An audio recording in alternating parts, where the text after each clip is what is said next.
Hi everyone, this is Dr. Nitin Chhoda with Ignition Time. I was having my morning coffee this morning and I came across two interesting articles. One was on Science Daily, which provides research studies and articles that really surprised me, that showed that this pandemic has likely tripled depression rate. Yes, tripled depression rate compared to the start of the year. I'll tell you about that, and I'll also tell you what I think we can do to recover from the mental aspects of this crisis. Now, remember, I'm not a mental health professional.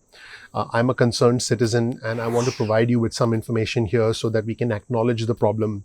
But if you need more help, then you will need to talk to mental health professionals. So please keep that in mind. Also, I was reading an article on the Washington Post, and there's something that really struck me about someone working in a restaurant who actually made more money when she took off her mask and started working with patrons. It just blew my mind when I read that. And I think that we are in a very complex situation, not only economically, and by the way, economic uncertainty, economic problems make our mental health problems worse. So there's no doubt. In fact, what that Science Daily article found, that if an individual had less than $5,000 in their savings account, they were likely to be more depressed. I'll get into a little bit more detail about that in the video. But first, I want to show you this article on your screen from the Washington Post, which reads, "Facing unmasked diners and sick colleagues, restaurant workers worry about safety and their livelihoods." I think there's a connection between our mental health and our behavior and this pandemic, because this pandemic has forced us to confront things that we would never have had to confront.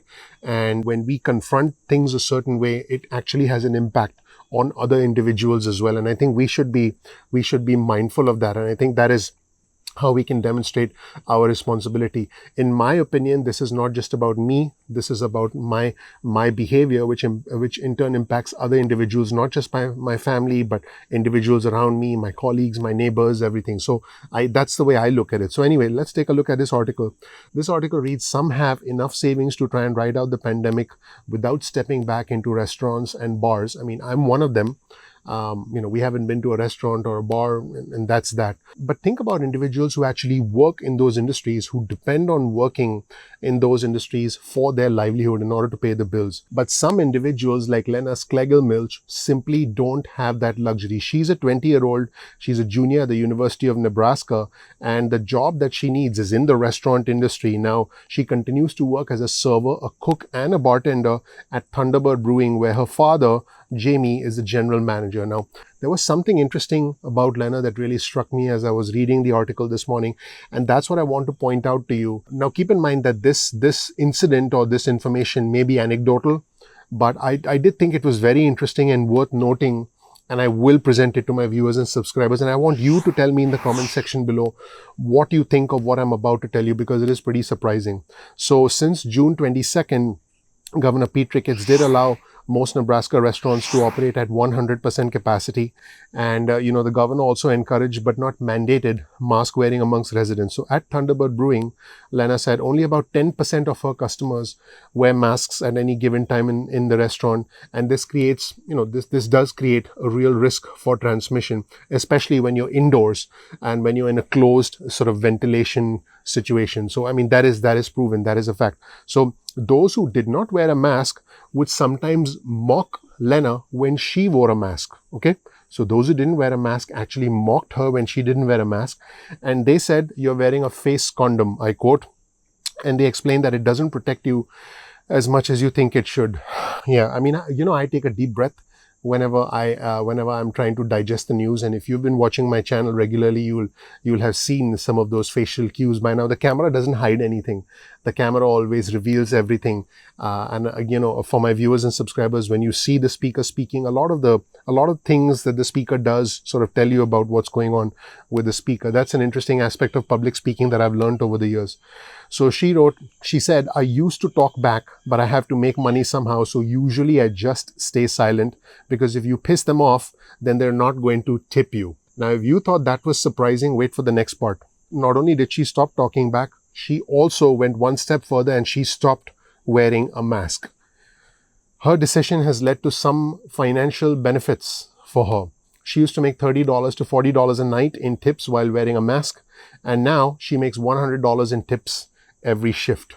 So that is where things stand right now. I want you to tell me in the comments section below what you think of this experience with Lena. Now, again, let me be clear. It could just be anecdotal. It could be unrelated. It could not be related to a major trend, or it could be. I want you to tell me in the comment section below whether you think, what's your opinion about what Lena's going through, and what do you think about this? Also, share this video with friends and family, and if other individuals are going through the same experience where not wearing a mask, which theoretically makes you less safe, but let me know what you think about the experience Lena's going through. Do you think this is a universal experience, or do you think that this could be something that that is just her experience and that's not happening in your part of the country? Different parts of the country are reacting differently, and I've seen a direct relationship between what the leaders say, between what local leaders, mayors and governors say, and between the tendency to wear a mask or not wear a mask in that part of the country. Where I live, the part of the country where I live, everybody's wearing masks all the time, everywhere. But everywhere I go, I go to a restaurant, I went for when I went for a haircut, I actually had to hold the mask with my hand, hold the mask while my hair was being cut. No kidding. So, I went in with the mask and they made me sit, and then I held the mask and then they cut my hair. So that's what happened. Let me know how things are in your neck of the woods. Remember, this is going to be a different experience in different parts of the country. Now, speaking of experiences, you see an article on your screen from Science Daily which shows that this pandemic has likely tripled the depression rate. Now, this is the one of its kind study. This is the first of its kind study from the Boston University of Public Health. This finds that 27.8% of adults in the country had depression symptoms as of mid-April, compared to 8.5% before the pandemic. This is really surprising. This is something that we really need to take into consideration. There is a real impact of this pandemic on mental health. We're not just talking economic insecurity. And by the way, economic insecurity makes mental health problems worse. But we're talking about essentially a direct impact on symptoms related to depression. In fact, senior authors of the study specifically said depression in the general population after large-scale traumatic events has been observed to at most double. But in this case, we were surprised to see these results at first, but other studies since conducted suggest similar scale mental health consequences. So the mental health consequences of this pandemic, which by the way have been made worse by economic insecurities, have been much greater than many public health experts realized. In fact, the study goes on to say across the board, that's all across all major demographic groups, the researchers found an increase in depression amongst all demographic groups. But here's a really interesting part. However, the biggest demographic difference, and I want my viewers and subscribers to really understand this, came down to money. After adjusting for all other demographics, the researchers found that during the pandemic, someone with less than $5,000 in savings was 50% more likely to have depression symptoms than someone who had less than $5,000. Persons who were already at risk before the pandemic with fewer social and economic resources. We're talking about individuals who need help the most. By the way, they are the individuals who are being hit the hardest at this point in time, because this is a K-shaped recovery. But persons who were already at risk before the pandemic with fewer social and economic resources were more likely to report probable depression, suggesting that inequality may increase during this time and health gaps may widen. So what does this mean? Not only are we in the middle of a K-shaped recovery where the rich are getting richer and the poor are getting left behind, but the poor are now also suffering depression, suffering mental health problems, which is hard for me to even report. So the bottom line is, and this was a recommendation from someone in the study, there may be steps that policymakers can take now to help reduce the impact of the stressors on depression, such as eviction moratoria, providing universal health insurance that is not tied to employment, and helping people return to work safely for those able to do so. So in my opinion, there are 5 aspects of health. There's emotional, there's physical, there's social, there's spiritual, and there's intellectual. Emotional health requires that you be in the right frame of mind, that you feed your mind with the right kind of energy, the right kind of resources, the right kind of news, positive messages, uplifting messages, but fact-based, honest reporting. You need to be able to know the truth. We can't hide from the truth. physical. I think it's very important for us to take care of our bodies, take care of our health, exercise, be physically active, eat healthy. Social, make sure you're in touch with the right people. Make sure you communicate with people who uplift you, who motivate you, who encourage you, yet who, tell you the truth. You don't want people hiding things from you. You want people to tell you the truth, but you want people who support you. I would recommend that my viewers and subscribers not surround themselves with people who bring them down. Try and disengage from an individual who essentially brings you down.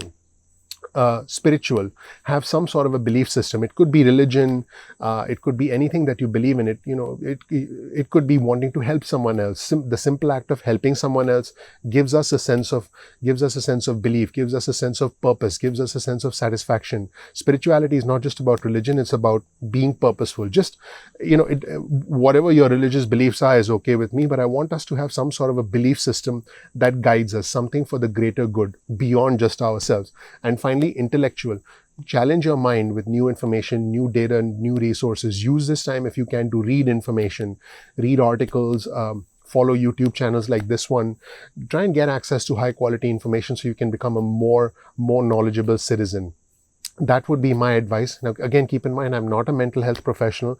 If you do have any mental health problems, please talk to a mental health professional. So I hope you learned something new from this video. Thank you so much for watching, everybody. My name is Dr. Nitin Chhoda. I have the fortune, the honor, the privilege of living the American dream. Check out my introductory video. I am a beneficiary of American generosity. I believe I'm a symbol of American exceptionalism, and I can help you live your American dream. Make sure you click like, you subscribe, you enable notifications so you get instant updates from our channel going forward. Sometimes YouTube does not send out instant notifications, so make sure you bookmark our channel, youtube.com/ignition time. That's again youtube.com/ignition time, so that you can come to our homepage and you can check out our videos at your own convenience. Now, you can also follow us on Instagram. Our Instagram handle is ignition_time.